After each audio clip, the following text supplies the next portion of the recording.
নাহমাদুহু ওয়া নুসাল্লি আলা রাসূলিহিল কারীম, আম্মা বাদ। বর্তমান প্রেক্ষাপটে কেউ যদি শুধুমাত্র রাজনৈতিক প্ল্যাটফর্ম হিসাবে জামাতের সাথে জোট করে বা জামাতে যোগদান করে, তাহলে সেটার সুযোগ আছে কি না এ বিষয়ে আলোচনা হতে পারে এবং এ বিষয়ে ইতিবাচক বা নেতিবাচক উভয় দৃষ্টিভঙ্গি থাকতে পারে।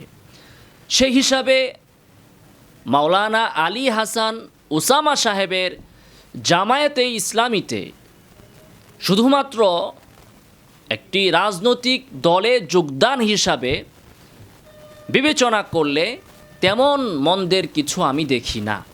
তবে আমি রীতিমতো অবাক হয়েছি যে এই আলী হাসান উসামা জামাতে যোগদান করার পর শুধু তিনি এটাকে রাজনৈতিক প্ল্যাটফর্ম হিসাবে ব্যবহার করছেন না, বরং তিনি জামাতের খুঁটিনাটি সকল বদ আকিদার পক্ষে তিনি সাফাই গাইতে শুরু করেছেন এবং তিনি এগুলোর পক্ষে ওকালতি করার জন্য আদা জল খেয়ে মাঠে নেমে গিয়েছেন, যা রীতিমতো আমাদেরকে অবাক করেছে এবং হতাশ করেছে। তার একটি নমুনা দেখুন। ইতিমধ্যে তিনি যে সকল বক্তব্য বা কথাবার্তা বলেছেন সবই হচ্ছে শাক দিয়ে মাছ ঢাকার চেষ্টা এবং সবই হচ্ছে মূলত কথার মারপেচ দিয়ে তিনি অনেক কিছুই জাতিকে বিভ্রান্ত করার চেষ্টা করেছেন। শেষ পর্যন্ত যে বিষয়টি সেটি হচ্ছে মাওলানা লুৎফুর রহমান ফরায়েজি, ওনার সাথে চ্যালেঞ্জ বা বাহাস অথবা আলোচনা, পর্যালোচনা বা টকশোর বিষয়ে। তো সেক্ষেত্রে লুৎফুর রহমান ফরায়েজি সাহেব তার ফেসবুক পোস্টে একটি পোস্ট দিয়েছেন যে মাওলানা আলী হাসান উসামার সাথে বিতর্কে বসার তারিখ ও প্ল্যাটফর্ম নির্ধারিত করা হলো। বিষয়বস্তু: জামাত শিবিরের দলীয় সিলেবাসভুক্ত বইয়ে নবী ও সাহাবা বিদ্বেষ বিদ্যমান কিনা।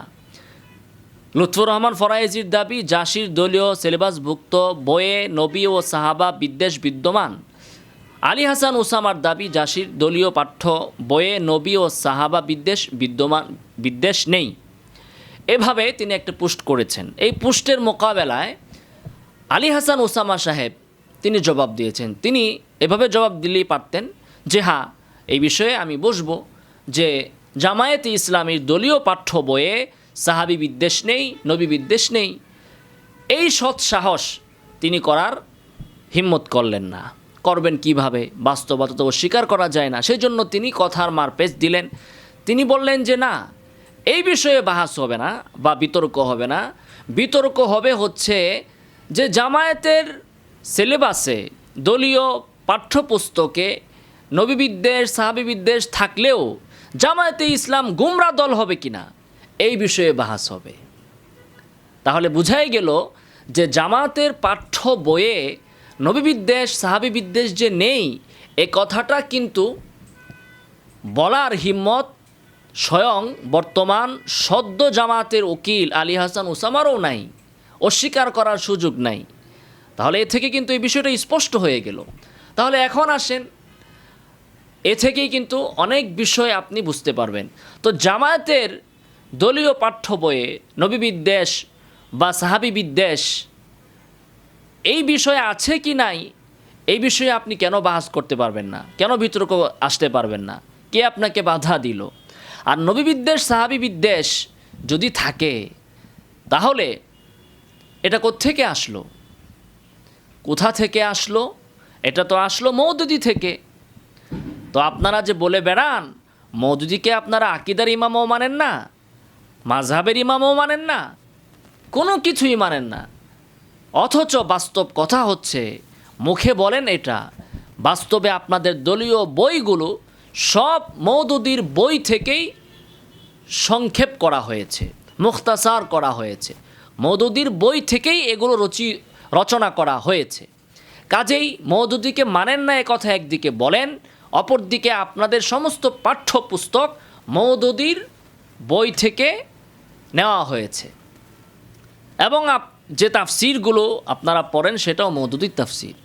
অথবা আপনাদের এই বই পুস্তকগুলো মওদুদীর শাগরেদদের বা মওদুদীর বই থেকে যারা বই লিখেছে তাদের থেকেই আপনারা নেন। তাহলে মানেন না, এই কথাটাও কিন্তু আসলে ঠিক না। তো এই কথাটা তাহলে আলী হাসান উসামার এই পিস্টান থেকে ইউটার্ন থেকে স্পষ্ট হলো যে জামায়াতে ইসলামীর সিলেবাসে বদ আকিদা, নবী বিদ্বেষ, সাহাবী বিদ্বেষের উপাদান রয়েছে। সেজন্যই এই বিষয় নিয়ে তিনি বিতর্কে আসার সাহস দেখাননি। এরপরে কথা বুঝতে আর বাহাস করার দরকার নাই যে যদি কোনো দলের সিলেবাসের ভিতরেই নবী বিদ্বেষ আর সাহাবী বিদ্বেষের উপাদান ঢুকিয়ে দেওয়া হয়, তাহলে ওই দল যে কতটা সত্যের উপর প্রতিষ্ঠিত সেটা বোঝার জন্য আর বাহাস করার দরকার নাই।